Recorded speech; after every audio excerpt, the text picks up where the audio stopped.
이념의 불꽃, 피로 물든 대륙을 달리다. 김범우는 자신이 벌교라는 작은 무대에서 벌어지는 거대한 비극의 목격자로 살고자 했을 뿐인데 그 중립이라는 지성인의 고독한 선택은 결국 양쪽 모두의 의심과 증오를 사는 결과를 낳았다.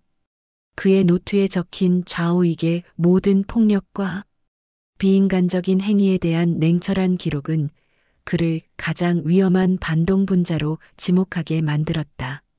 특히 정연동은 김범우의 지성이 가진 비판적 칼날이 자신의 새로운 질서에 가장 큰 위협임을 간파했다. 체포는 새벽 안개가 벌교 읍내를 감싸고 있을 때 일어났다. 우익 청년단과 경찰 복장이 뒤섞인 사복부대가 그의 낡은 하숙집 문을 부수고 들이닥쳤다. 그들의 눈빛은 체포 명령에 따른 의무감보다는 지식인에 대한 뿌리 깊은 적개심으로 이글거렸다. 김범우는 그들이 자신의 책장을 뒤엎고 펜과 잉크병을 집어 던지고 그리고 무엇보다 가장 중요한 증거물인 자신의 노트를 빼앗아가는 모습을 무력하게 지켜봐야 했다.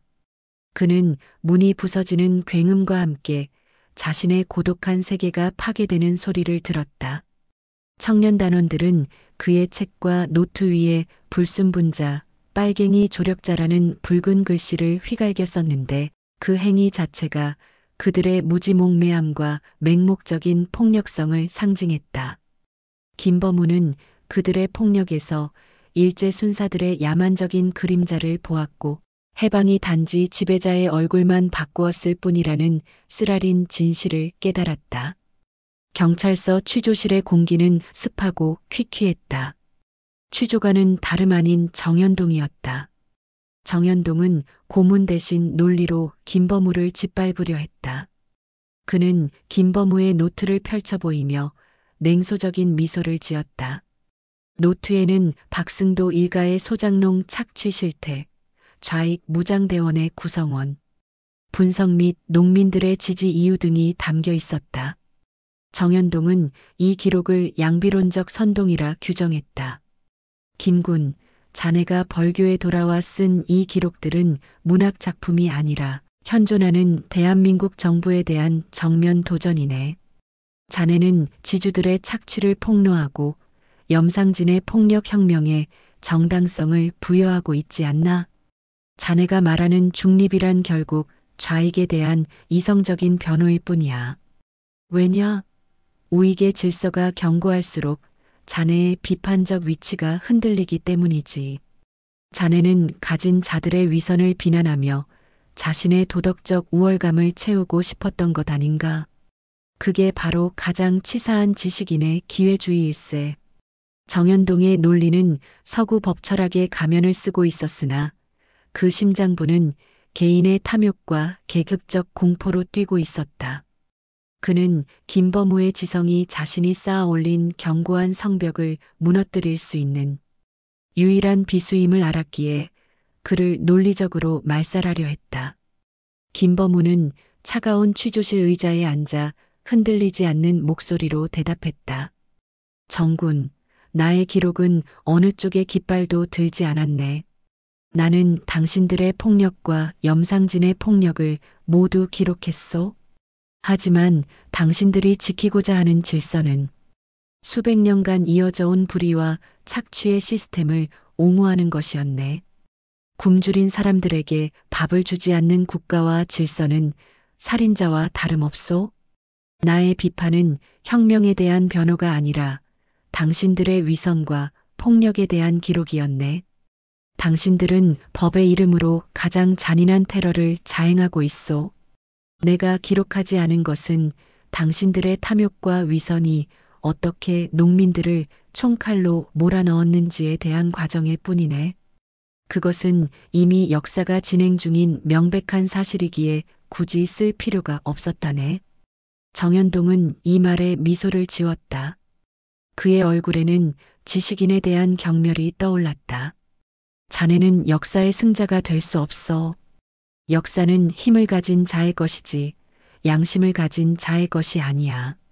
자네가 지금 당하고 있는 이 부당한 체포와 신문이야말로 현실의 역사가 자네의 허황된 중립에 내리는 냉혹한 심판일세. 자네는 책상 물림에 불과해. 현실의 피냄새를 맡지 못하는 지식인의 오만이 자네를 이 감방에 가둔 걸세.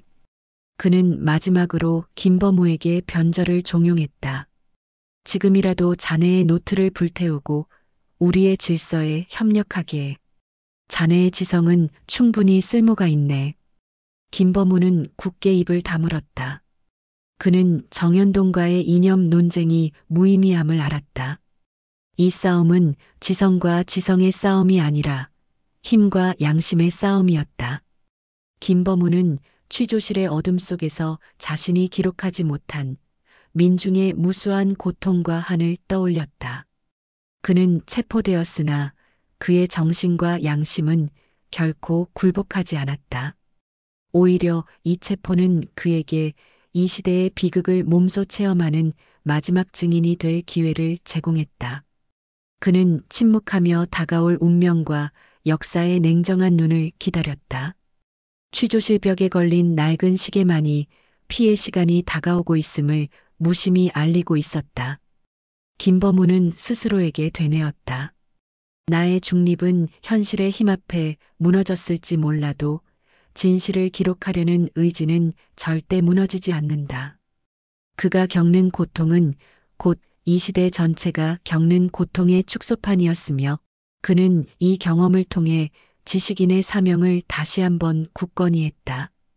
취조와 구금의 고통 속에서 김범우의 육체는 갇혔지만 그의 정신은 오히려 더욱 드넓은 사색의 세계로 확장되었다. 좁고 습한 감방의 창살 너머로 보이는 구만리장천을 떠도는 한 조각. 구름은 그에게 자유와 존재의 본질에 대한 깊은 은유를 제공했다. 김범우는 감방 바닥에 누워 천장을 바라보았다. 그곳은 이념과 계급 투쟁의 광풍으로부터 완전히 격리된 가장 고독하면서도 가장 자유로운 사유의 공간이었다.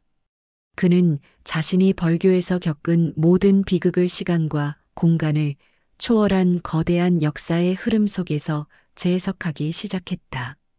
감방의 곰팡이 냄새와 습기가 그의 육체를 짓눌렀지만 그의 영혼은 이 협소한 감옥을 벗어나 우주적인 관점으로 세상을 바라보았다.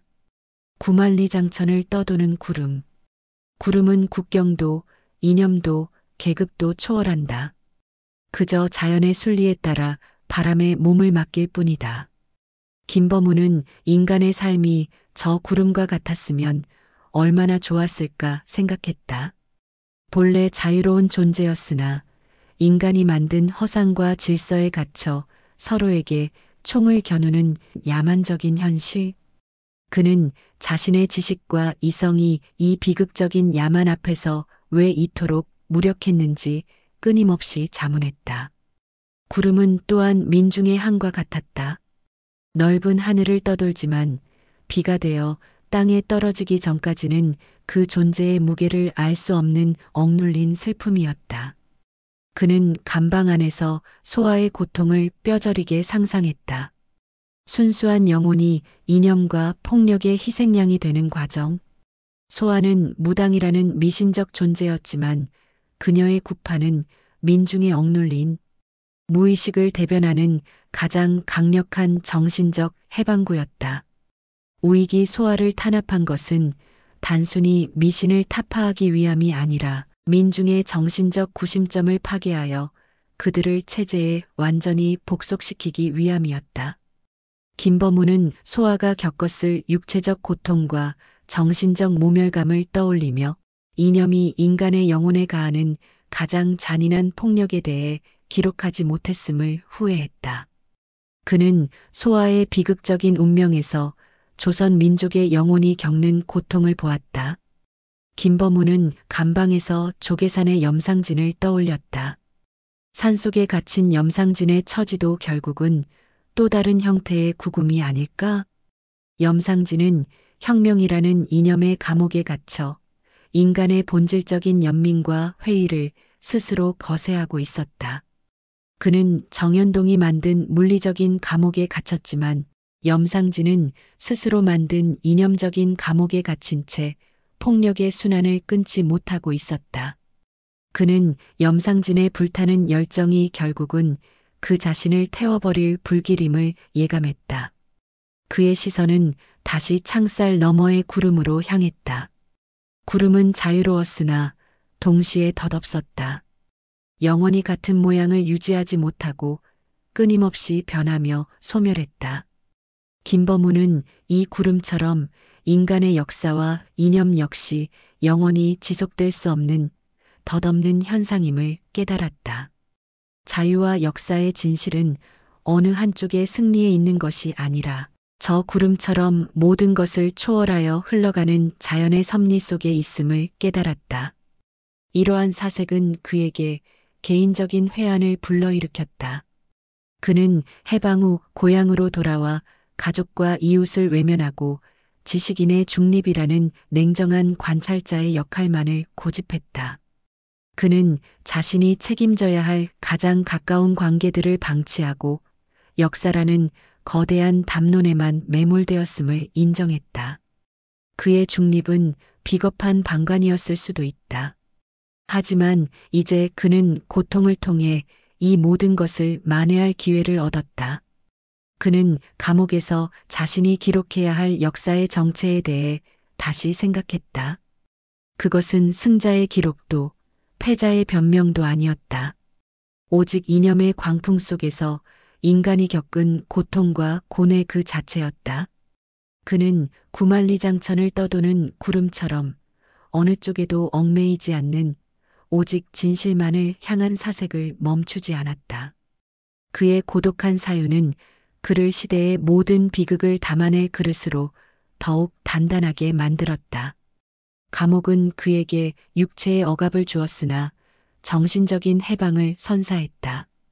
그는 이 감옥에서야 비로소 진정한 자유가 외부 환경이 아닌 내면의 양심에 있음을 깨달았다. 김범우는 취조실과 감방에서 겪은 물리적, 정신적 고통을 통해 역사의 정체에 대한 자신의 기존 관념을 근본적으로 재검토하게 되었다. 그는 동경에서 배웠던 선형적이고 진보적인 서구, 역사관과 벌교에서 목도한 피해 복수가 반복되는 악순환의 역사 사이의 간극에서 깊은 지적 고뇌에 빠졌다. 그가 대학에서 배웠던 역사는 계몽과 이성의 발달, 그리고 민주주의의 승리로 나아가는 합리적인 과정이었다. 그러나 벌교의 현실은 이성이 폭력의 도구가 되고 해방이 또 다른 압제의 서막이 되는 비합리적이고 야만적인 현장이었다. 그는 자신의 노트가 압수된 후에도 머릿속에서 끊임없이 역사를 향한 질문을 던졌다.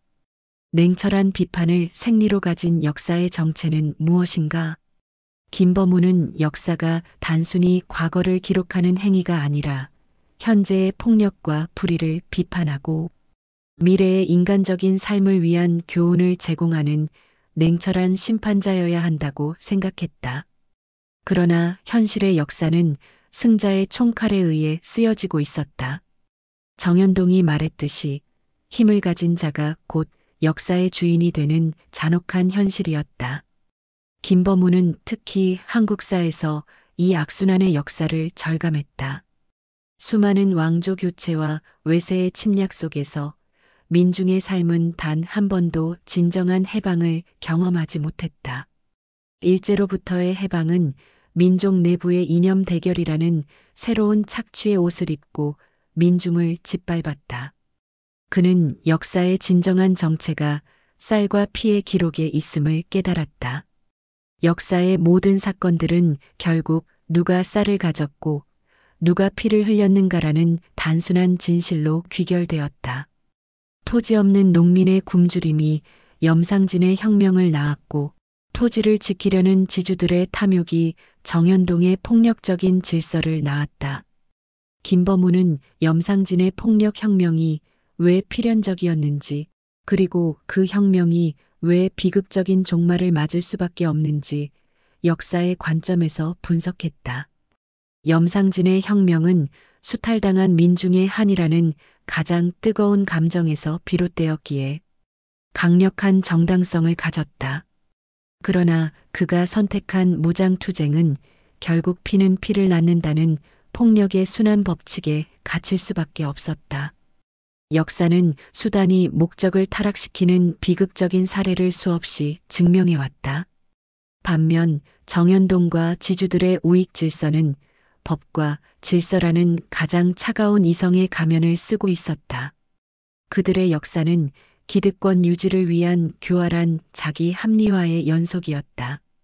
그들은 서구의 민주주의와 자본주의라는 진보적인 역사 이론을 가져와 조선의 봉건적인 착취 구조를 포장하는 데 사용했다. 정현동의 논리는 가장 세련된 폭력이었으며 김범우는 정현동의 역사관이야말로 가장 비판받아야 할 위선적인 역사라고 단정했다. 정현동이 말하는 자유는 굶주린 자유였으며 질서는 착취할 권리를 의미했다. 김범우는 역사의 진정한 정체가 이념을 심판하는 고독한 양심에 있음을 깨달았다. 역사는 이념의 깃발을 따르는 것이 아니라 이념이 짓밟은 인간의 고통을 기록해야 한다. 진정한 역사는 승자나 패자가 아니라 가장 낮은 곳에서 신음하는 민중의 시선으로 쓰여져야 했다. 그의 이 고뇌는 감방 안에서 역사의 거대한 강의 흐름을 홀로 깨닫는 과정이었다. 그는 자신의 체포와 신문 과정마저도 역사의 한 페이지로 기록해야 한다고 결심했다. 이 경험은 그에게 이론이 아닌 현실의 폭력을 가르쳐 주었으며 그의 비판 정신을 더욱 날카롭게 연마시켰다. 김범우는 비록 육체는 갇혔지만 그의 정신은 역사의 냉철한 심판자로서의 사명을 다시 한번 확인했다. 감방의 차가운 벽이 역사의 잔혹함을 대변한다면 그의 고독한 사색은 그 잔혹함을 비판하는 유일한 목소리였다. 그는 역사의 정체를 규명하기 위한 지성인의 고독한 투쟁을 멈추지 않았다. 그는 자신이 겪은 고통이 역사를 증언할 자격을 부여한다고 믿었다. 까마귀 떼는 벌교 읍내를 활보하는 우익 청년단과 경찰의 합작 조직에 대한 가장 적절한 비유였다. 그들은 검은 옷을 입고 죽음과 공포를 몰고 다녔으며 해가 지면 더욱 활발하게 움직이는 야만적인 존재였다. 그들의 등장은 우익의 힘을 과시하는 동시에 좌익에 대한 극도의 증오와 공포심을 민중에게 주입하는 수단이었다. 김범우의 체포 후 정현동의 통제 아래 놓인 까마귀떼의 횡포는 극에 달했다. 그들은 합법적인 공권력의 뒤에 숨어 개인의 원한과 탐욕을 충족시켰다.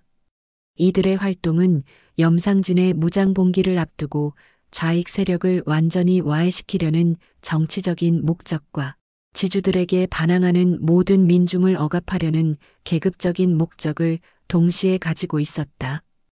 읍내의 분위기는 숨막히는 공포 그 자체였다.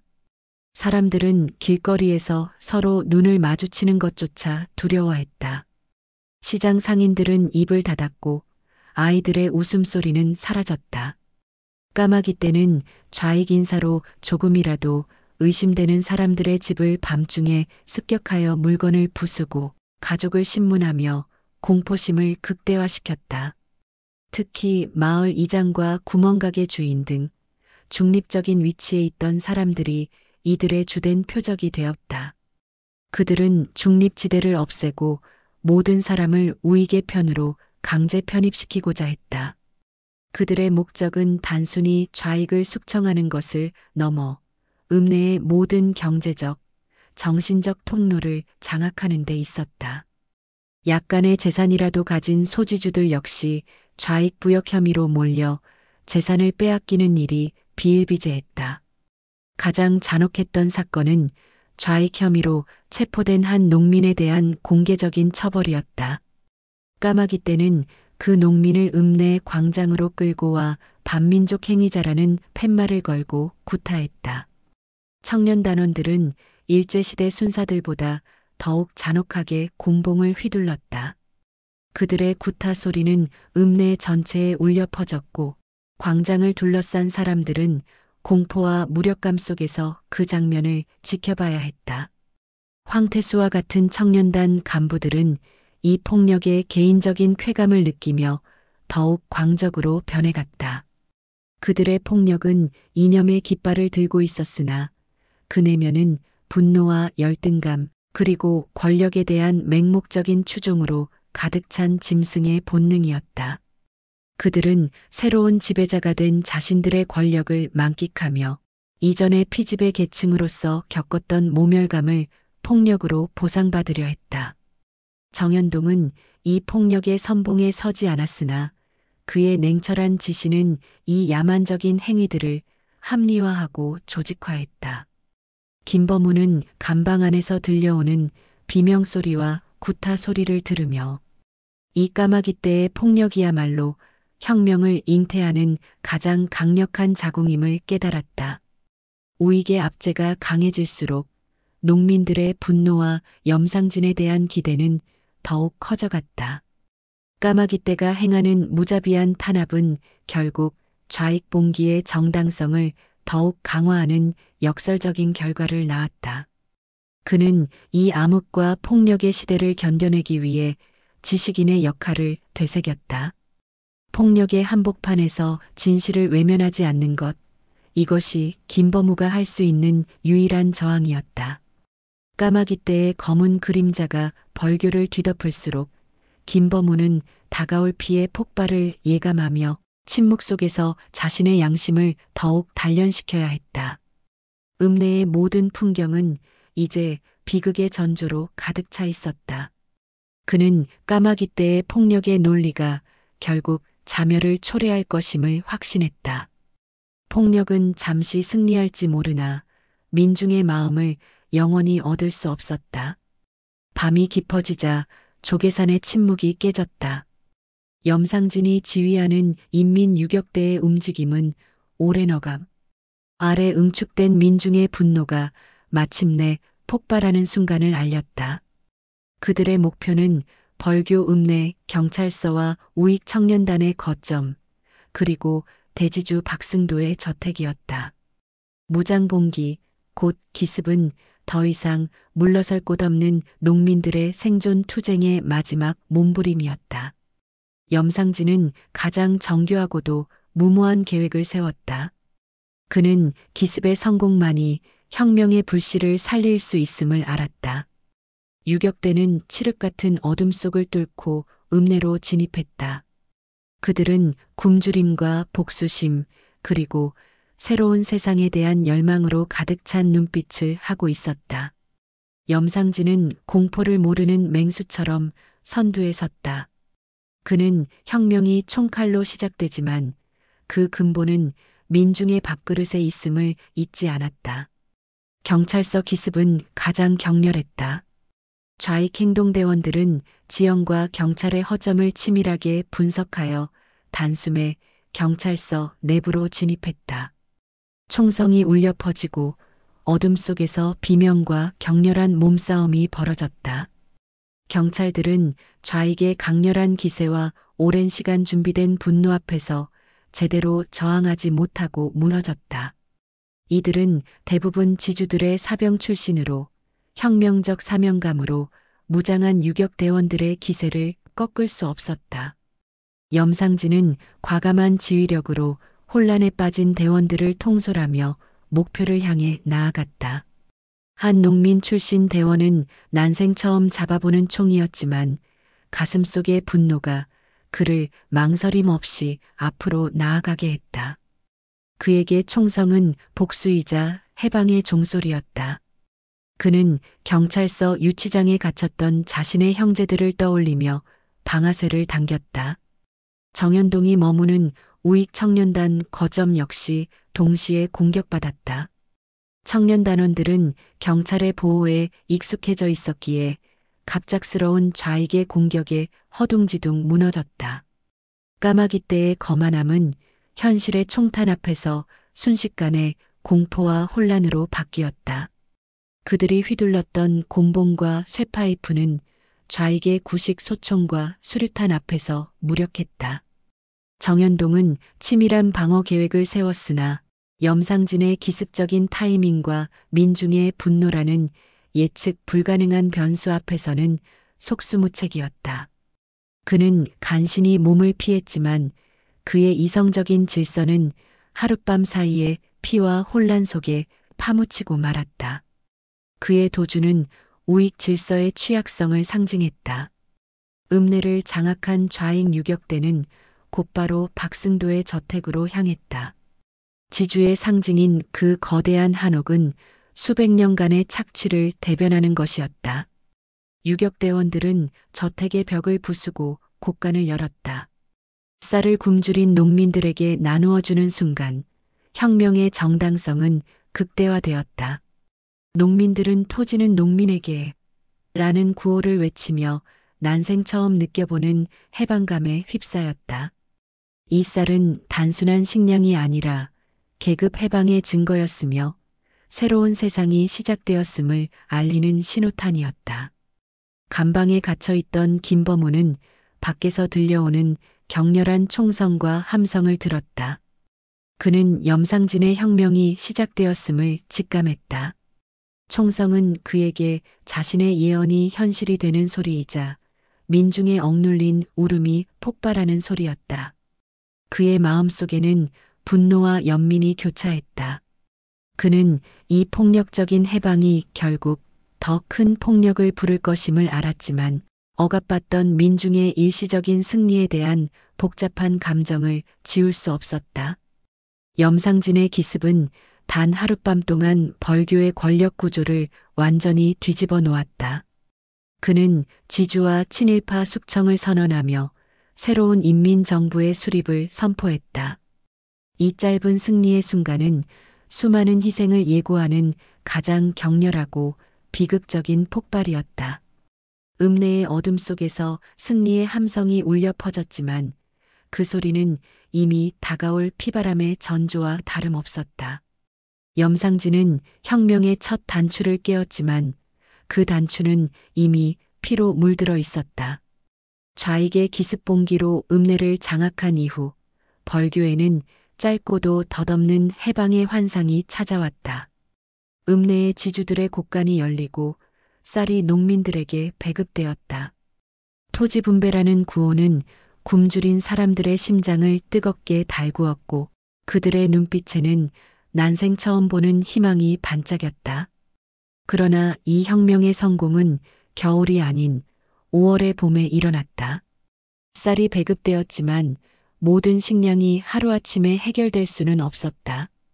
농민들은 여전히 당장의 끼니를 걱정해야 했다. 이때 감꽃은 먹을 수 있는 꽃이라는 민중의 지혜가 빛을 발했다. 감나무는 벌교의 흔한 나무였다. 늦은 봄 감꽃이 피어 땅에 떨어지기 시작할 때 가장 가난한 아이들은 이 떨어진 감꽃을 주워 먹었다.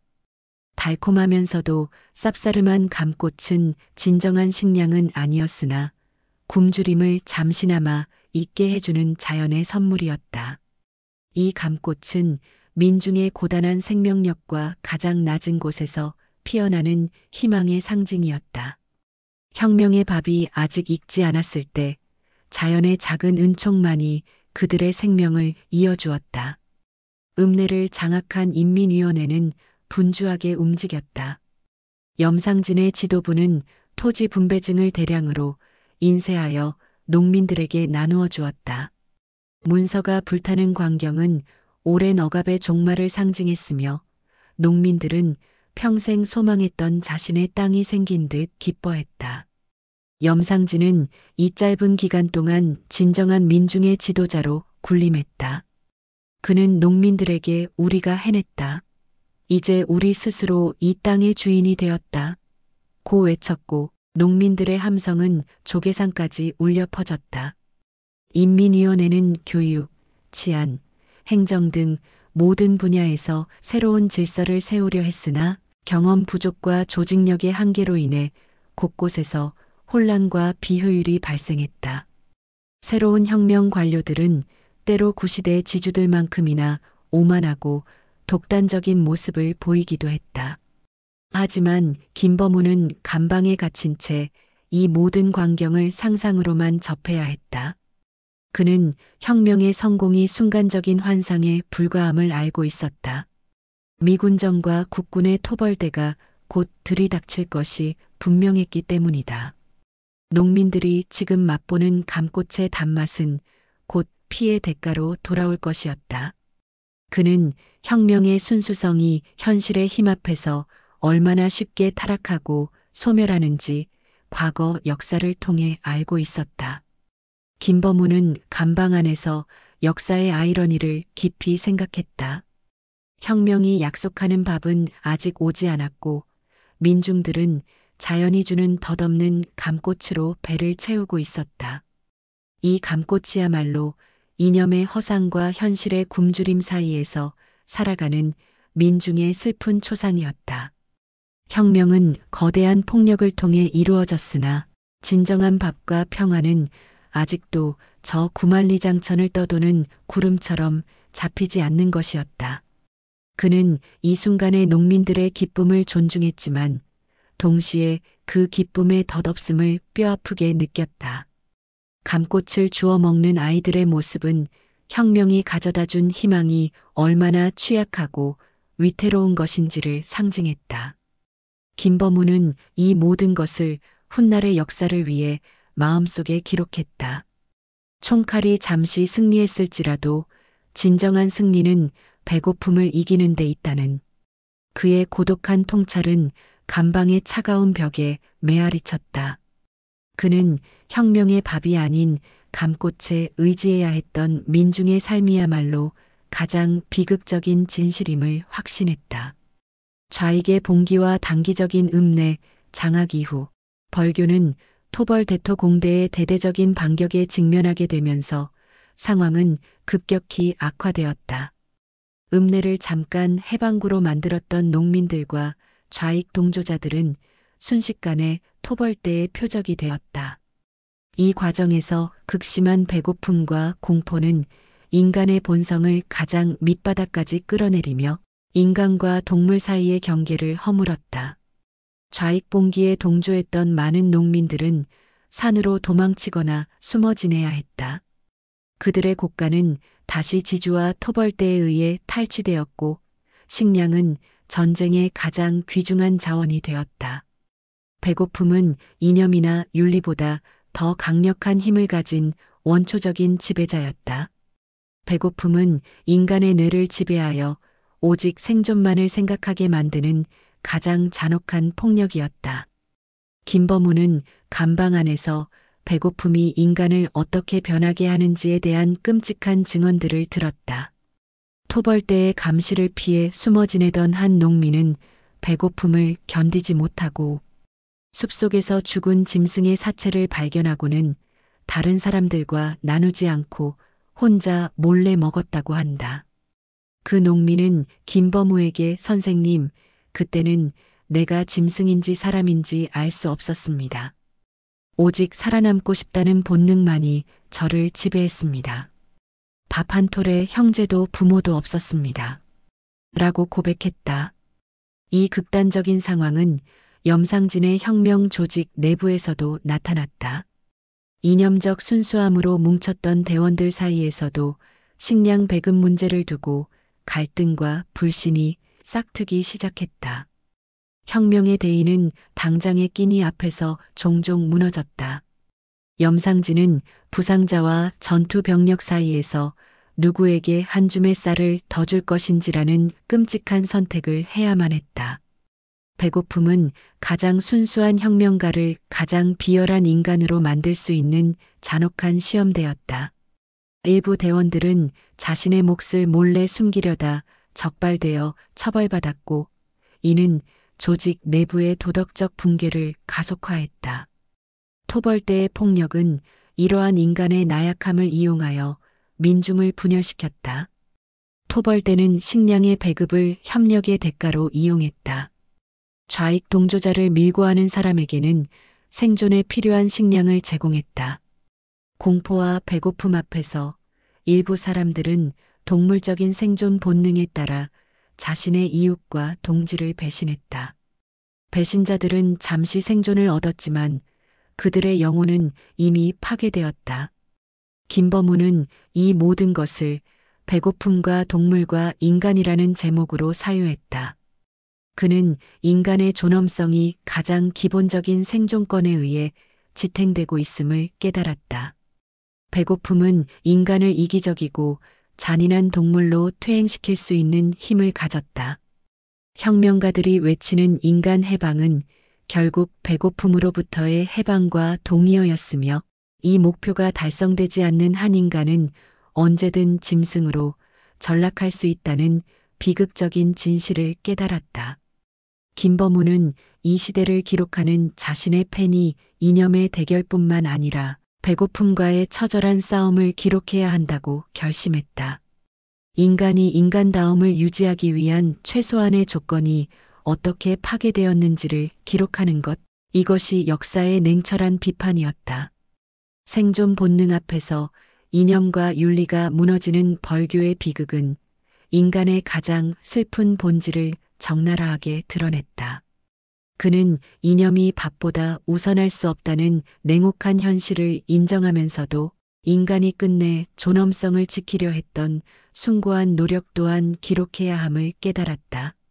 좌익의 기습봉기 실패와 토벌대의 전면적인 반격으로 인해 염상진의 인민 유격대는 다시 조계산 깊은 곳으로 밀려났다.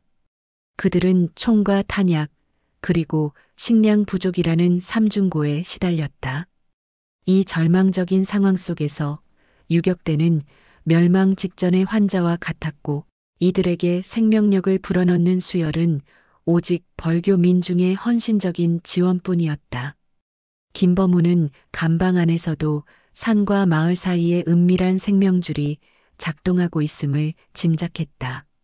토벌대의 감시가 삼엄했지만 배고픈 동지를 버릴 수 없다는 농민들의 원초적인 연민과 의리는 이념을 초월한 강력한 힘을 발휘했다. 이 수혈은 생명의 피와 같았다. 수혈의 통로는 주로 여성들이 맡았다. 소아와 같은 여성들은 무당의 신분 혹은 평범한 아낙네의 모습으로 위장하여 토벌대의 눈을 피했다. 그들은 식량, 약품, 그리고 가장 중요한 정보를 산으로 전달했다. 그들의 등에는 감꽃처럼 귀한 쌀이 담겨 있었고 가슴에는 들키면 죽음이라는 무거운 공포가 서려 있었다. 이들의 헌신적인 활동 없이는 염상진의 유격대는 단 하루도 버틸 수 없었다. 특히 소아는 무당의 신분을 이용해 토벌대원들의 미신적인 두려움을 역이용하며 산과 마을을 오갔다. 그녀의 몸짓과 눈빛에는 이념을 넘어선 어머니 같은 헌신이 담겨 있었다. 염상진은 산속 깊은 곳에서 이 민중의 피를 받고 있었다. 그는 농민들의 희생을 알았기에 자신이 짊어져야 할 혁명의 무게를 더욱 무겁게 느꼈다. 그에게 민중의 수혈은 단순한 물자가 아니라 혁명의 정당성이자 계속 싸워야 할 도덕적 의무였다. 그는 수혈받은 쌀 한 톨이 수많은 농민들의 피와 눈물임을 알았기에 냉철한 혁명가의 모습 뒤에서 인간적인 고뇌를 겪었다. 염상진은 자신이 혁명을 위해 개인적인 연민을 거세했지만 민중은 이념이 아닌 연민으로 혁명을 지탱하고 있음을 깨달았다. 이 모순이 그를 더욱 괴롭게 했다. 반면 토벌대와 정연동은 이 수혈 시스템을 파괴하는데 모든 역량을 집중했다. 그들은 밀고와 고문을 통해 산과 마을을 잇는 통로를 찾아내려 했다. 수혈을 시도하다 붙잡힌 사람들에게는 가장 잔혹한 처벌이 내려졌다. 이들에게 인도적인 지원은 곧 반역행위였다. 토벌대의 폭력은 민중의 의리를 꺾고 산과 마을을 영원히 단절시키려 했다. 그들은 마을 사람들을 굶겨서 염상진을 고사시키려는 비인간적인 전략을 구사했다. 김범우는 감방 안에서 이 생명의 통로와 폭력의 단절 사이의 긴장감을 예리하게 감지했다. 그는 이 수열이야말로 태백산맥의 가장 중요한 윤리적 주제임을 깨달았다. 혁명은 결국 민중의 자발적인 헌신과 희생 없이는 불가능했다. 김범우는 이 이름 없는 여성들과 농민들의 희생이야말로 역사의 진정한 동력임을 기록하고자 했다. 그들의 용기는 총칼을 가진 정현동의 우익이나 이념을 가진 염상진의 좌익보다 훨씬 더 근원적인 인간의 힘을 보여주었다. 그는 수열의 고귀함과 그 대가로 치러야 할 잔혹한 희생을 동시에 기록하며 혁명의 영광과 그 이면의 비극을 냉철하게 대비시켰다. 이 피의 교환은 벌교의 민중이 이념의 깃발이 아닌 인간적인 의리로 맺어진 공동 운명체임을 증명하는 것이었다. 김범우는 가장 어두운 시대에 피어난 인간의 증거로서 이 수열의 기록을 남겼다. 그의 마음은 희생자들의 숭고한 의리 앞에서 겸허해졌다. 토벌대의 압력은 조계산의 유격대를 더 깊은 절망으로 몰아넣고 있었다. 염상진의 단기적인 읍내 장악은 길고 혹독한 게릴라전의 서막에 불과했다. 유격대원들은 배고픔과 추위, 그리고 동료의 죽음 앞에서 혁명의 대의가 흔들리는 회의와 고독에 빠져들었다. 김범우는 이 모든 것을 감방 안에서 고전 철학자들의 시선으로 재해석했다. 특히 새가 창공에 그 발자국을 새기지 못하듯이 인간사, 그 무엇이 영겁 속에 남음이 있으랴라는 구절은 이념 투쟁의 덧없음을 뼈저리게 상징했다. 인간의 역사, 혁명의 열정, 그리고 폭력의 승리 모두 찰나의 순간일 뿐 영원한 시간의 흐름 속에서는 아무런 흔적도 남기지 못하는 것이었다. 김범우는 염상진이 꿈꾸는 혁명의 이상과 정현동이 지키려는 구시대의 질서 모두가 결국 시간의 파도 앞에서 무너질 모래성임을 깨달았다. 그들이 지금 벌이고 있는 피의 전쟁은 역사의 긴 흐름 속에서 보면 단지 한 시대를 스쳐 지나가는 격렬한 소음에 불과했다. 공자가 꿈꾼 대동사회도 예수지저스가 설파한 사랑의 복음도 역사의 거대한 물줄기 속에서 끊임없이 변질되고 왜곡되지 않았던가. 이러한 허무주의적 통찰은 김범우에게 두 가지 중요한 윤리적 결단을 내리게 했다. 첫째, 이념의 승패에 집착하지 않고 오직 진실만을 기록해야 한다는 사명이었다. 이념은 덧없지만 인간이 겪은 고통의 기록은 다음 세대에게 가장 중요한 교훈을 남길 수 있었다. 둘째, 인간의 존엄성이야말로 영겁의 시간 속에서도 변치 않는 유일한 가치라는 확신이었다. 소크라테스가 독배를 마셨듯이 김범우는 진실을 외면하지 않는 고독한 행위 자체가 시간을 초월하는 가치임을 깨달았다. 그는 감방 동료들에게 역사의 순환에 대해 이야기했다. 폭력으로 세워진 모든 권력은 결국 새로운 폭력에 의해 무너진다. 착취가 만들어낸 증오는 또 다른 착취를 낳는다. 이 비극적인 순환 고리를 끊는 유일한 방법은 총칼이 아닌 인간적인 연민과 화해뿐이었다. 그러나 이 시대는 연민이 가장 나약한 감정으로 치부되는 광기의 시대였다. 김범우는 자신의 무력함을 인정하면서도 인간의 본질적인 선의에 대한 믿음을 놓지 않았다. 김범우는 유격대원들의 젊은 피가 산속에서 헛되이 소진되는 것을 걱정했다. 그들의 순수한 열정은 혁명의 대의를 위해 바쳐졌으나 그들의 개인적인 삶과 꿈은 발자국을 남기지 못하고 사라지는 새처럼 덧없이 쓰러져 갈 것이었다. 그는 이 비극적인 소멸을 기록함으로써 영원 속에 남지 못하는 인간사의 가장 슬픈 진실을 후대에 알리고자 했다. 이러한 고독한 사색은 김범우를 시대의 모든 비극을 초월하는 지성인으로 만들었다. 그는 절망적인 현실 속에서도 인간의 영혼은 자유와 진실을 향한 의지를 잃지 않는 한 멸망하지 않음을 믿었다.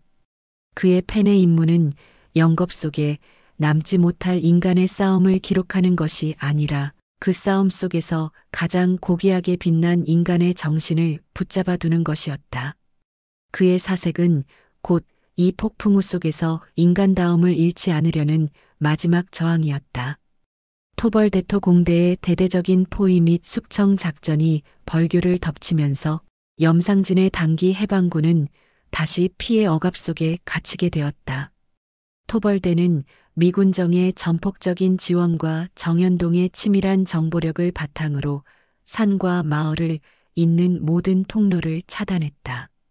염상진의 유격대는 절체절명의 위기에 놓였다. 토벌대는 좌익에 동조했던 민중에 대한 무자비한 복수국을 펼쳤다.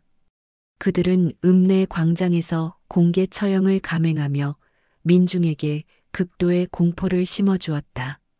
까마귀 때의 폭력은 이제 국가의 공권력이라는 이름으로 합법화된 학살이 되었다.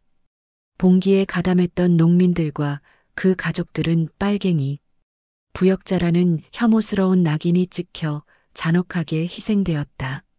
토벌대는 염상진의 흔적을 지우기 위해 좌익이 나누어준 토지 분배 문건을 강제로 회수하고 지주들의 재산권을 다시 확립했다. 염상진은 전술적인 패배를 인정해야 했다.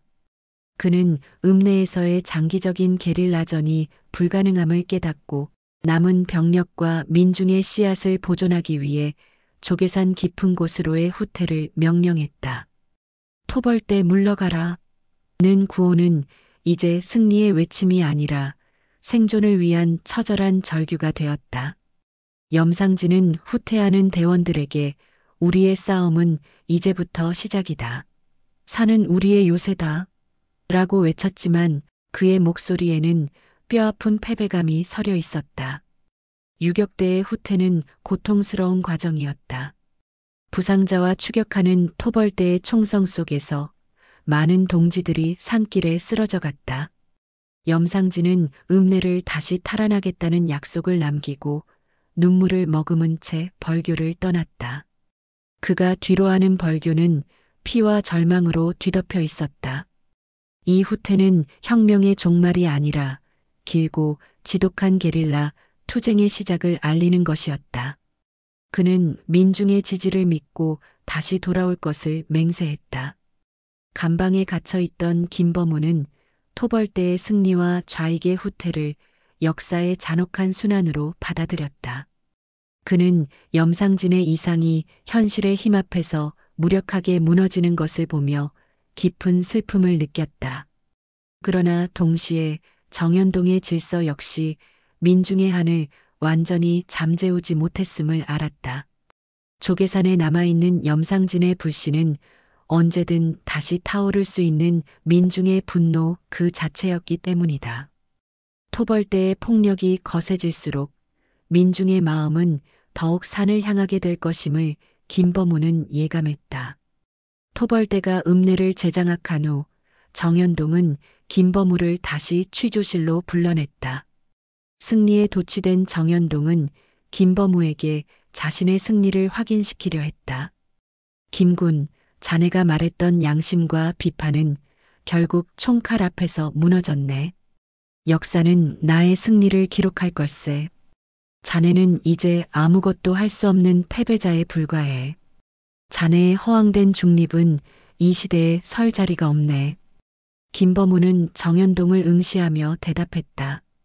정군, 당신들은 염상진의 육체를 산속으로 몰아냈을 뿐 그가 상징하는 민중의 배고픔과 분노는 결코 토벌할 수 없소. 당신들의 승리는 잠깐의 환상일 뿐이요. 당신들의 총칼이 지워버린 민중의 희생은 곧 다시 타오를 불씨가 될 것이요. 진정한 역사는 당신들의 폭력과 염상진의 폭력 그리고 그 모든 것의 희생자가 된 민중의 고통을 기록할 것이요. 그리고 나는 그 기록을 남길 것이네. 당신의 승리는 피로 얼룩진 승리이며 곧 파멸을 예고하는 종소리일 뿐이네. 김범우는 자신이 갇힌 육체 속에서도 자유로운 정신을 유지했다. 토벌대가 읍내를 장악하고 토벌대 물러가라. 는 구호가 산속으로 묻혀버렸지만 김범우의 펜은 그 구호가 잊혀지지 않도록 끝까지 기록할 것을 다짐했다. 읍내에 들이운 토벌대의 검은 그림자는 더 길고 어두운 시대의 서막이었다. 김범우는 자신의 고통을 역사에 바치는 순교자의 심정으로 다음 장을 준비했다.